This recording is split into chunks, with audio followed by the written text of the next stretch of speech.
Hi, I'm Crepe. I have a crippling Picross addiction.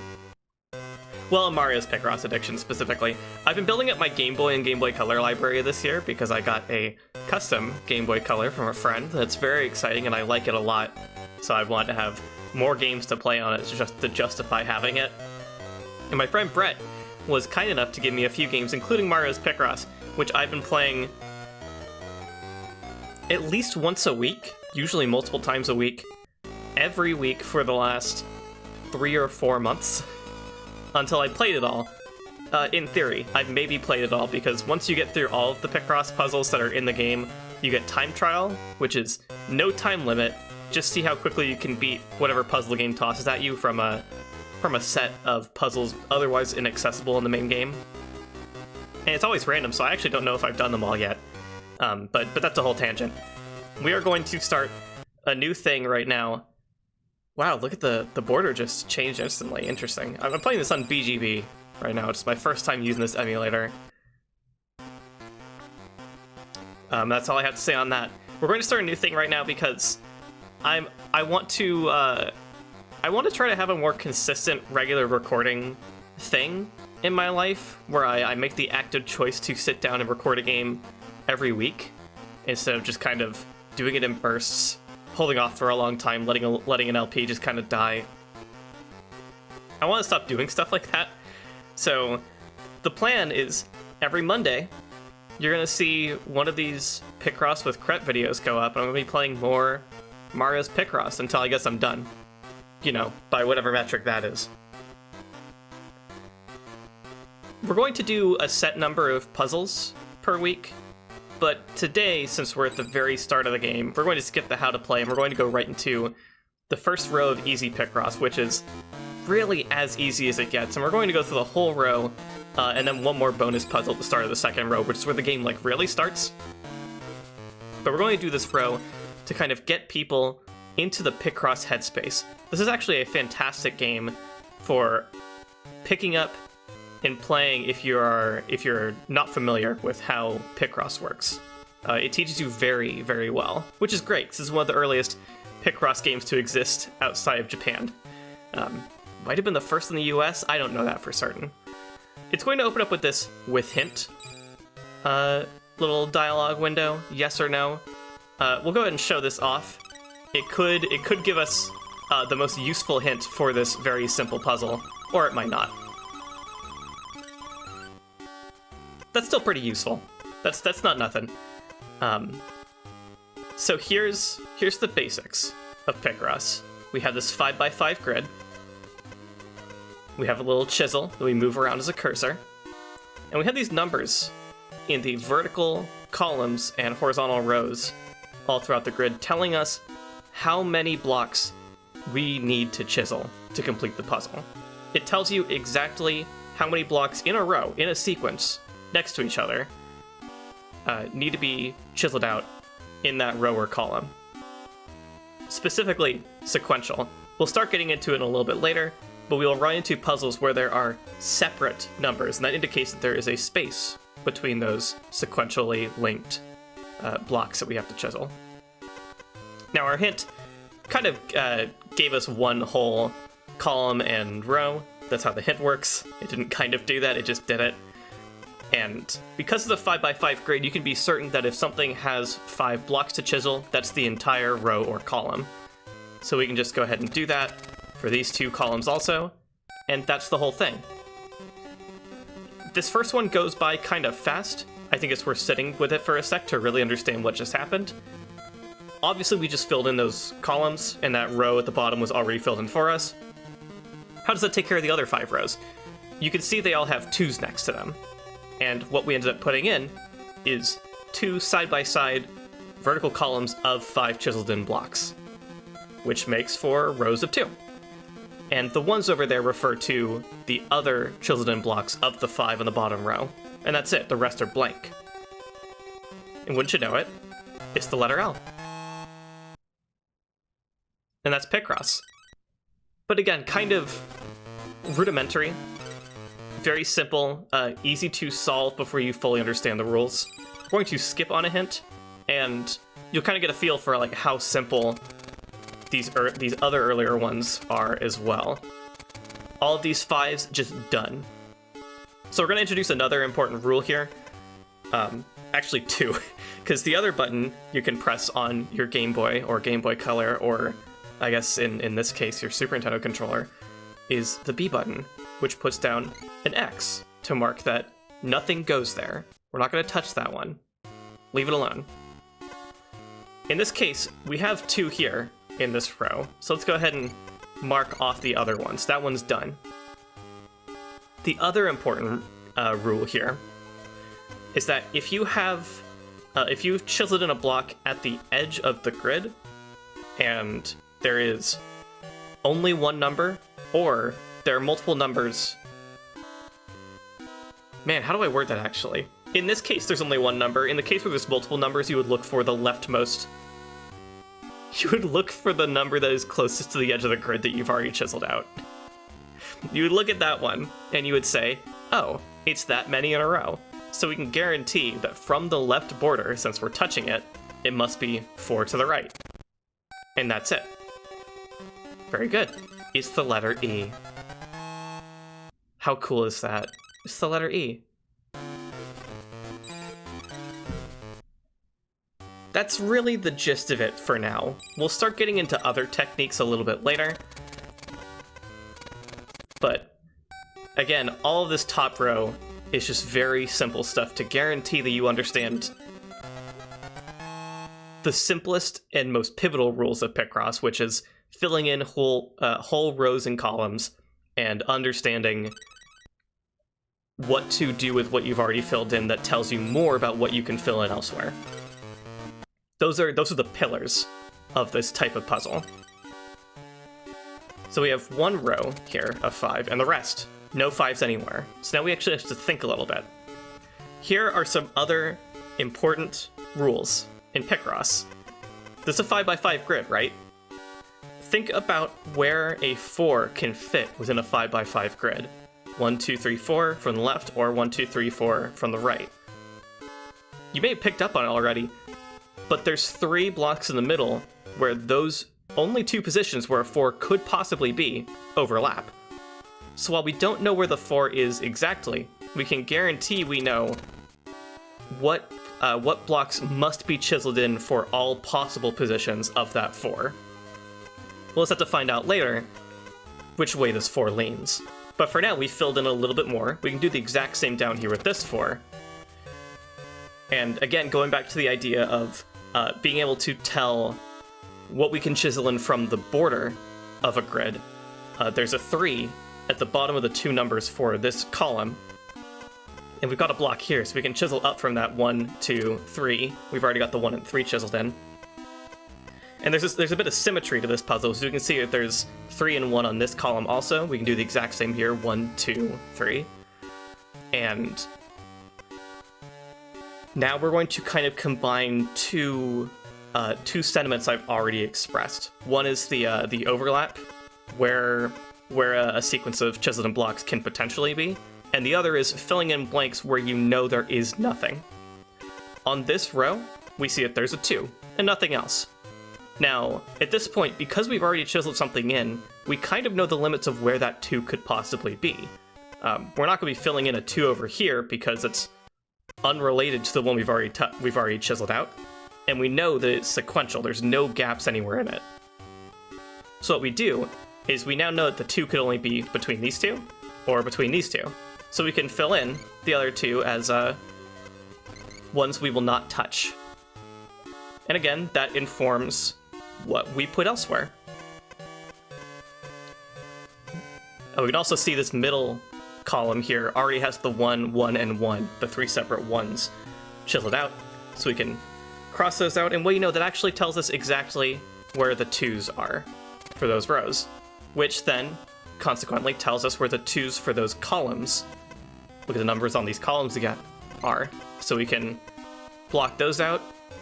Kind of another way to think about some of the stuff we're doing is once you have the sequence, you have the sequential chiseled out blocks done, you're going to want to block out the space around them, mark it off to make sure that you know that if there's anything else in that row or column separate from that sequence of chiseled out blocks, it won't be right next to them because that would make that sequence longer. There has to be a gap. And that also tells us, finally, where the 1s are, separate from the 2s, in these columns. And that does it. It's the letter S.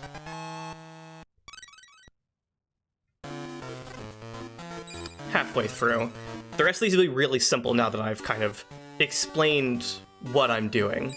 I'm going to just kind of run through these and see if you can keep up with what's happening.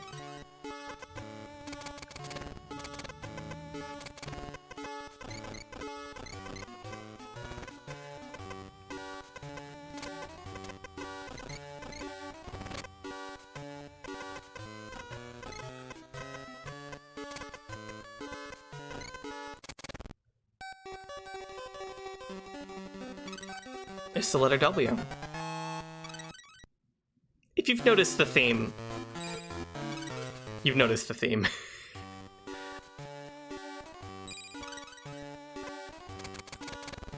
Having it be something familiar to American players like the US alphabet does make it very accessible to start out. Okay, here's another interesting rule, actually. We'll pause for this. Now, we don't have anything chiseled out at the very left of the grid here, but similar to the situation earlier where we had the 1 block chiseled out with the 2 in the row, and we knew the 2 could only be within that limited space, we can kind of visualize how a 3 could be here with the block that we've already filled in. You've noticed the 3 could not occupy these 3 to the far right, because then we would have a 4. There's this block already here. So we can understand there's only 2 places in this row where a 3 could possibly be, and that there's actually 2 chisel blocks overlaps between those 2 positions. Which then means we can also cross this out. Don't need to worry about it. We're going to do the same down here, and that crosses this out, which then tells us where the 3 is at the far right of the grid. And then we can cross out the space around them because those are all 1s in the row. This game kind of asks you to look at every puzzle both vertically and horizontally at the same time.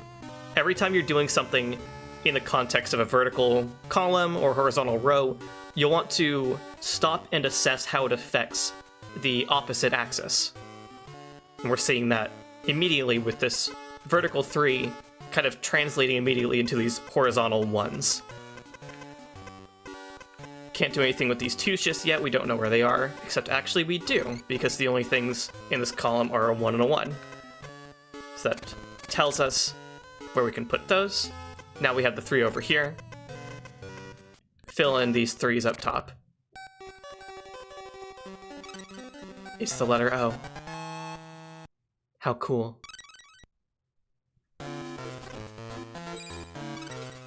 Only 2 more.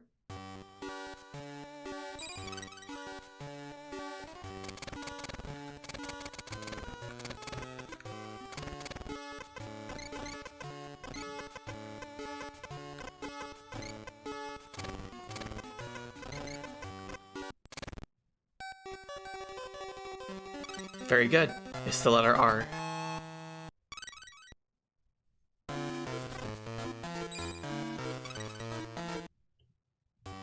And our last letter puzzle, just kind of in general, but certainly also our last letter puzzle for today. That's the wrong button.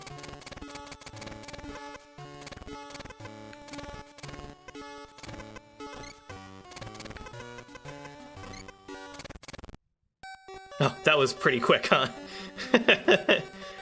There are honestly some puzzles in the game like this where you can just ace them by only looking at the numbers on the left. Or the numbers up top, but in this case it was the numbers on the left.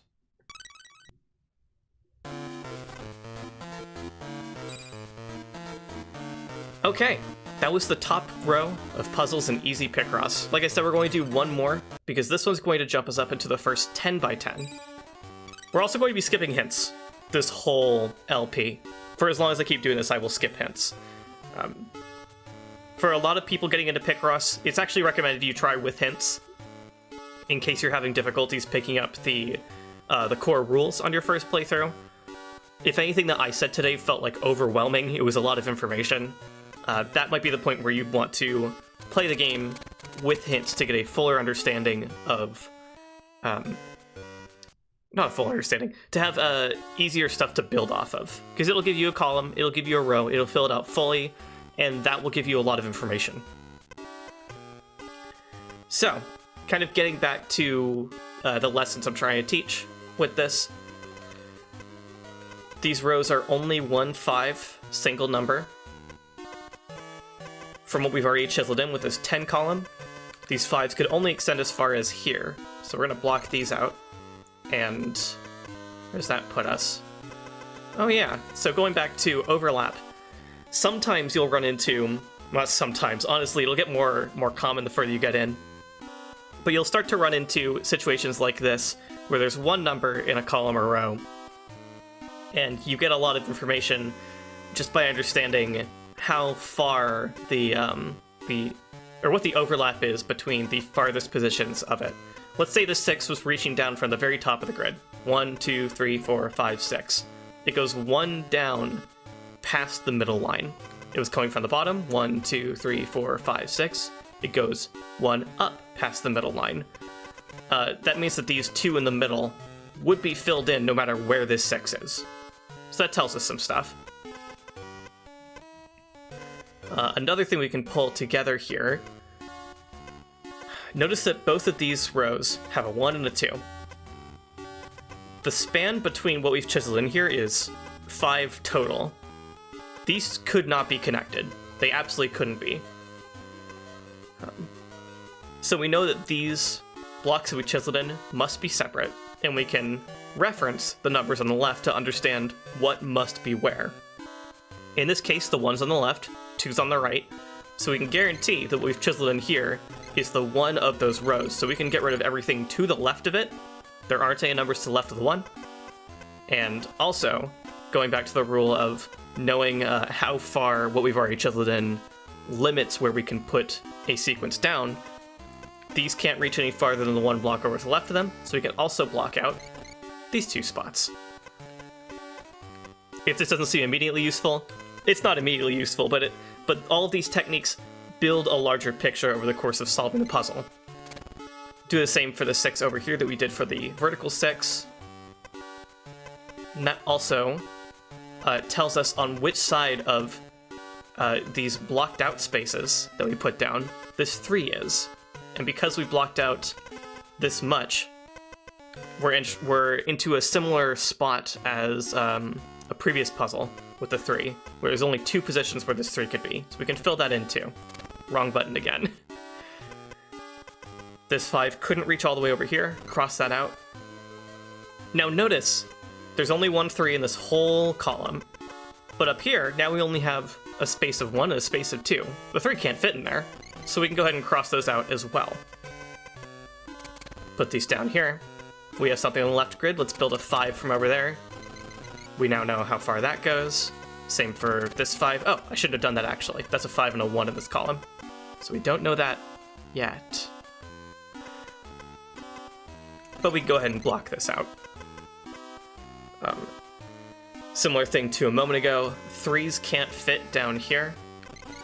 Get rid of this, get rid of this, get rid of this. Tells us where this 3 must be as well. Oh, and we've got the makings of these columns 3s as well down here, so we can just go ahead and cross out literally all of this, which is a big deal. We can now fill out the 5s and the 6 as well as this 4. We have the top boundary of this 4 now, since we cleared out the space to the right of this 5. Whoops, didn't mean to do that. That's what it looks like when you make a mistake. It gives you a time penalty whenever you're playing outside of time trial mode, and it'll be a while before we get to time trial mode. Go and actually cross the rest of that out. Another important thing, because you know there's only 1 number, 1 sequence of blocks in this column, if you have 2 separate ones, you go ahead and join them immediately, because there's only 1 sequential row of blocks. Build that down to that full 6, cross out the rest. This must be, close off these 3s, build this 4 down from the top. Alright, so that was a lot of stuff that just happened. Let's go ahead and assess. I was mostly working from the for the column numbers there, let's go ahead and assess stuff from the row numbers. We have our 1 and our 2 in this row. We have our 1 and our 1 in this row, so we can go ahead and close all of this out. Another important thing, you already have something... Oh, I think actually I kind of touched on this earlier. I'm trying to make sure I'm communicating as much as possible, but I might get a little redundant here and there. I pointed out earlier, we had something chiseled out up here for the 3. We go ahead and cross out the stuff that was below it. Same thing here for this 5 in this row. There's no possible way for us to fill in anything in this 1, which incidentally tells us where the 1 below this 4 must be, because we only have 1 spot open. Put that down. And let's fill out this 5. That's the wrong button again. I'll try not to press the wrong button, because that could lead to some serious time penalties in the future.